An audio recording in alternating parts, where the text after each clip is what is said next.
السلام علیکم ورحمۃ اللہ وبرکاتہ نحمده ونصلی علی رسولہ الکریم اما بعد۔ آج کا سبق سن لیجئے، سبق نمبر 483۔ چھوٹے گناہوں کو بھی حقیر نہ سمجھیے، یہ صغیرہ کل کبیرہ ہو جائیں گے۔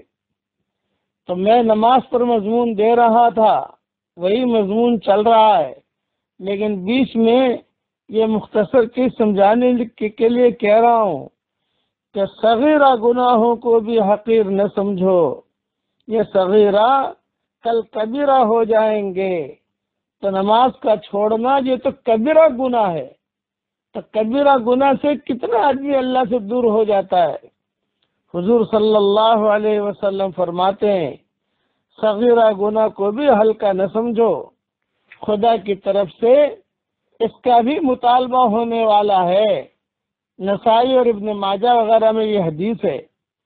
حضرت سلیمان ابن مغیرہ رحمۃ اللہ علیہ فرماتے ہیں، ایک مرتبہ مجھ سے ایک گناہ سرزد ہو گیا، ایک گناہ کیا میں نے، چھوٹا تھا وہ گناہ، لیکن جسے میں نے حقیر سمجھا کہ کوئی بات نہیں، چھوٹا صغیرہ گناہ ہے۔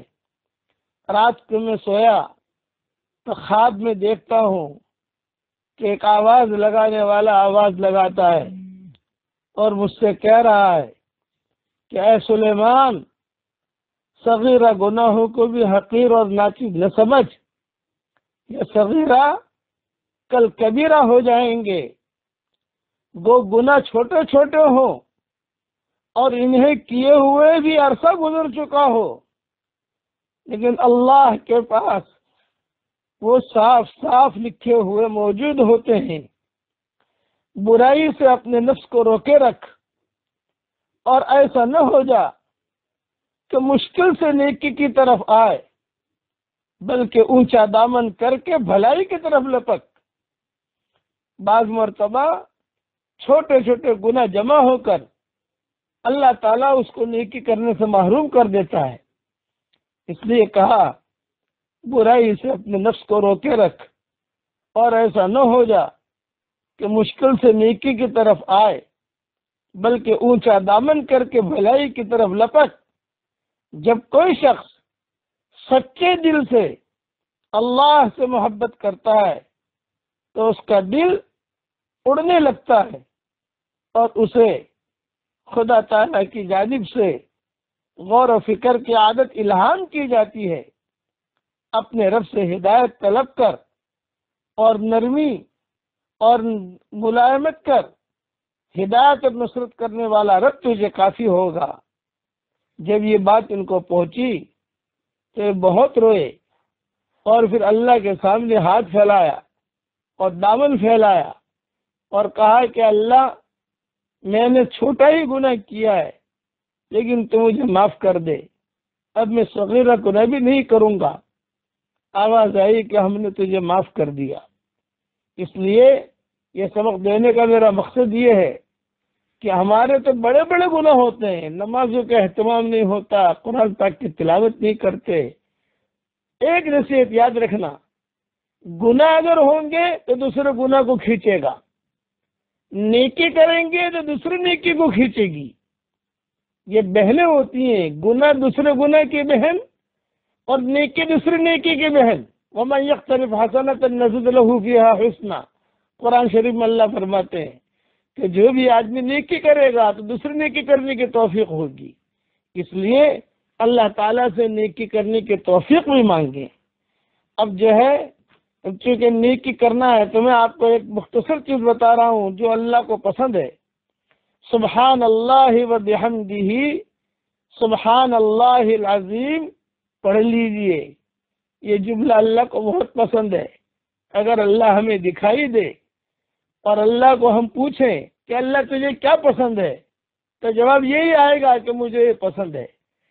حدیث شریف میں آتا ہے یہ جملے اللہ کو بہت پسند ہے، فوراً اس وقت پڑھ لیجئے، تاکہ اللہ تعالیٰ کی جو پسندیدہ چیز کو ہم پڑھیں گے تو اللہ کی رحمت ٹوٹ ٹوٹ کر ہماری طرف متوجہ ہوگی۔ سبحان اللہ و بحمدہ، سبحان اللہ العظیم، سبحان اللہ و بحمدہ، سبحان اللہ العظیم۔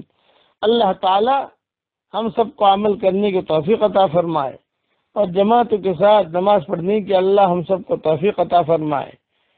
تعجب کی بات ہے کہ صبح میں آدمی اپنے بچے کو اسکول کے لیے تو اٹھاتا ہے، ہم اپنے بچوں کو صبح صبح اسکول کے لیے تو اٹھائیں گے، لیکن فجر کی نماز کے لیے ہم نہیں اٹھاتے۔ یہ ہمارے معاشرے کو ہمیں بدلنے کی ضرورت ہے۔